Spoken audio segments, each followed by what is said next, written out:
অনেক স্পষ্ট করে বলে দিতে চাই, তাম পৃথিবীর মানুষেরা শোনে নাও, আল্লাহর কোরআনকে নির্বাপিত করার জন্য আবু জেহেল উতবা সাইবা ষড়যন্ত্র করেছিল। উতবা সাইবা আবু জেহেল পৃথিবীতে নেই, আল্লাহর কোরআন আছে। কথা বলেন ঠিক কিনা?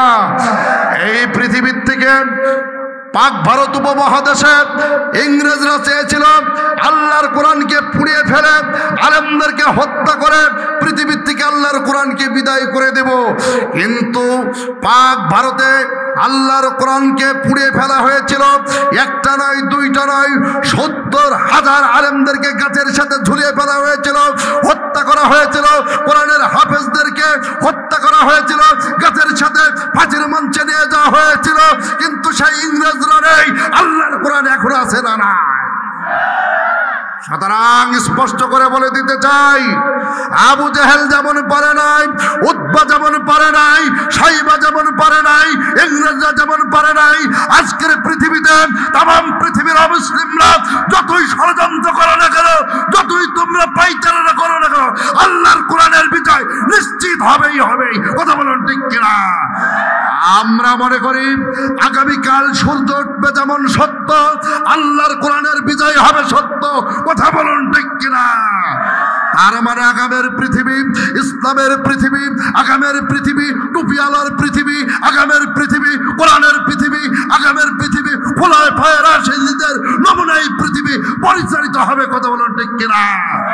সুতরাং সেই কোরআনুল কারীম রক্ষার জন্য, আল্লাহ রসুলকে আদর্শ বাস্তবায়ন করার জন্য খুবাইব খাব্বাব আর সময়ের মতন যদি বুকের তাজা রক্ত ঢেলে দিতে হয়, ঢেলে দিতে হবে। জান আর মাল যদি কোরবানি করতে হয়, কোরবানি করতে হবে। কে কে রাজি আছেন? খুবাইব খাব্বাব আর সময়ের মতন ত্যাগ স্বীকার করতে হবে। তুই হাত তোলার দেখা।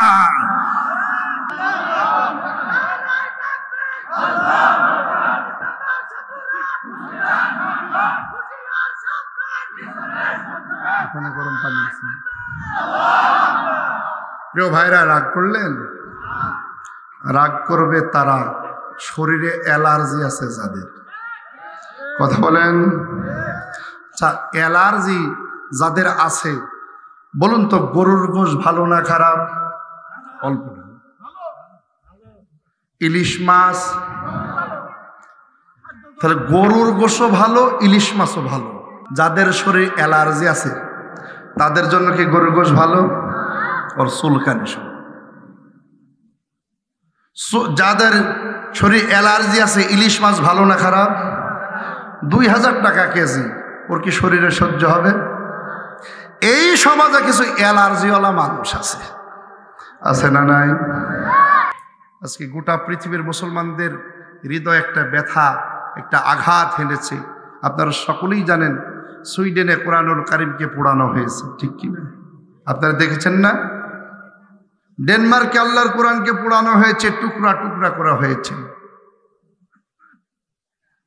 কাফের, অমুসলিম এরা মনে করছে যে আল্লাহর কোরআন মনে পুড়িয়ে দিলে, আল্লাহর কোরআন মনে ছিঁড়ে টুকরা টুকরা করলে মনে হয় পৃথিবীর থেকে আল্লাহর কোরআন বিদায় হয়ে যাবে। তা কি সম্ভব? আর আওয়াজ করে বলেন সম্ভব? কোরআন নাজিল করেছেন কে? রক্ষা করবেন কে? আল্লাহ রাব্বুল আলামিন বলেন, নাহনু নাযালনা যিকরা ওয়া ইন্না লাহু লাহাফিজুন।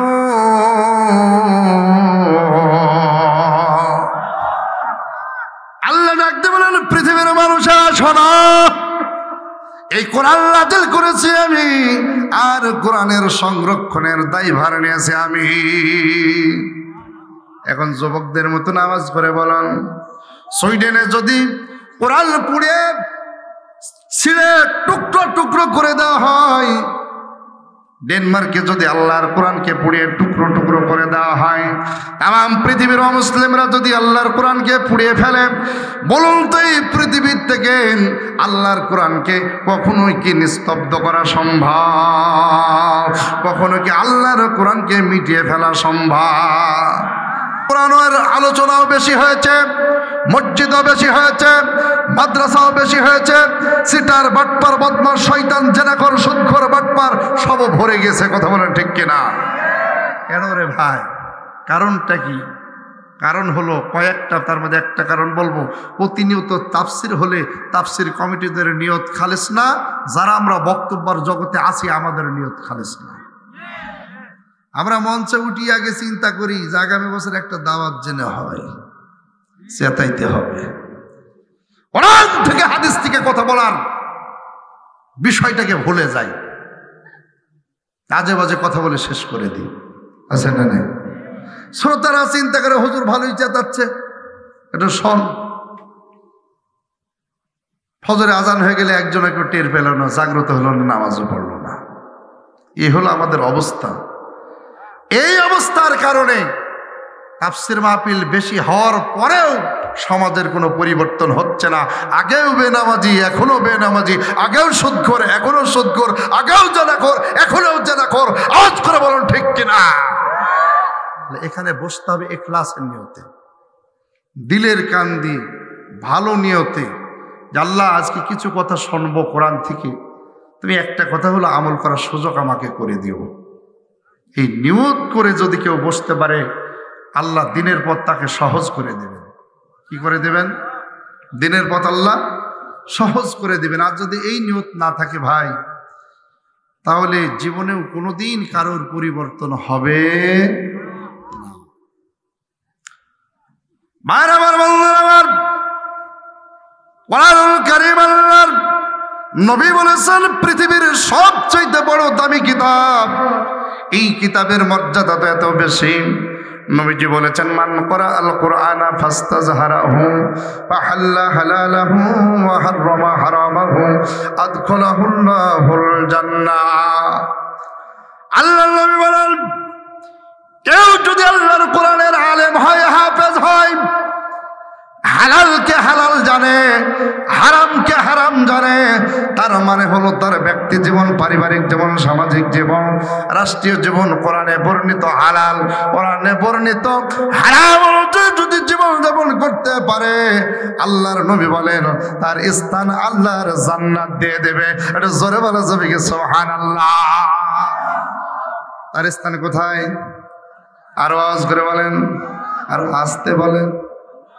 এই না, পাশের লোক শুনে ফেলবে তো, পাশের লোক শুনলে সমস্যা না? কি বলেন, সমস্যা না? খবরদার জোরে বলবেন না, পাশের লোক শুনলে তো গুনাহ হয়ে যেতে পারে, ঠিক না? জান্নাত দেবেন কে? জান্নাত দেবেন কে? এটা আল্লাহর নবী বললেন। আল্লাহ রাব্বুল আলামিন সূরা হাশরের 21 নম্বর আয়াতে আল্লাহ ডাক দিয়ে বলেন, পৃথিবীর মানুষ, আমার কোরআনের মর্যাদা সম্মান কত বেশি, কত সম্মানিত, কত মর্যাদা, একটু তোমরা শুনে নাও। আল্লাহ পাক বলেন, লাউ আনজালনা হাযাল কুরআনা আলা জাবালিন লারাইতাহু খাশিআন মুতাসাদ্দিআন মিন খাশিয়াতিল্লাহ।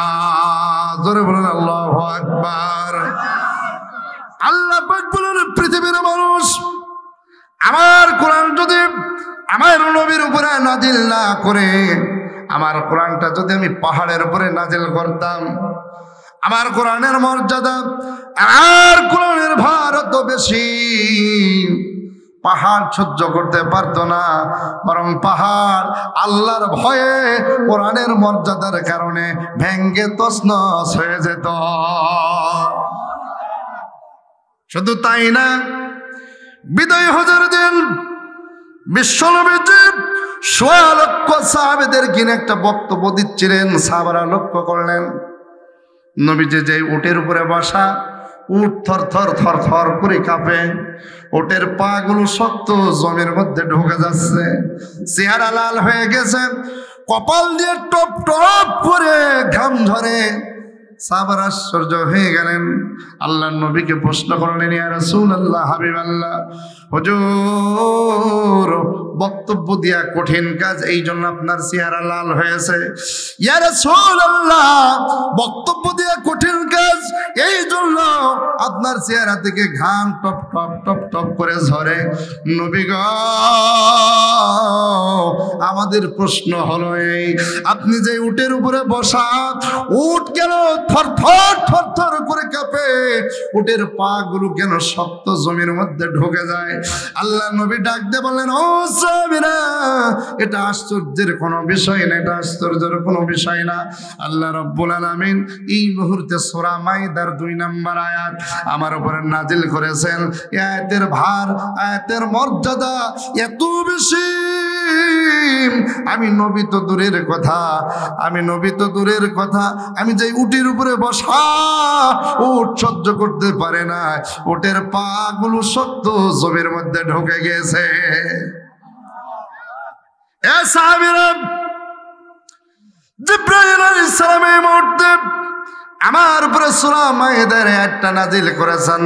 আল ইয়াউমা আকমালতু লাকুম দীনাকুম ওয়া আতমামতু আলাইকুম নি'মাতি ওয়া রাদিতু লাকুমুল ইসলাম দীনা। আল্লাহু আকবার।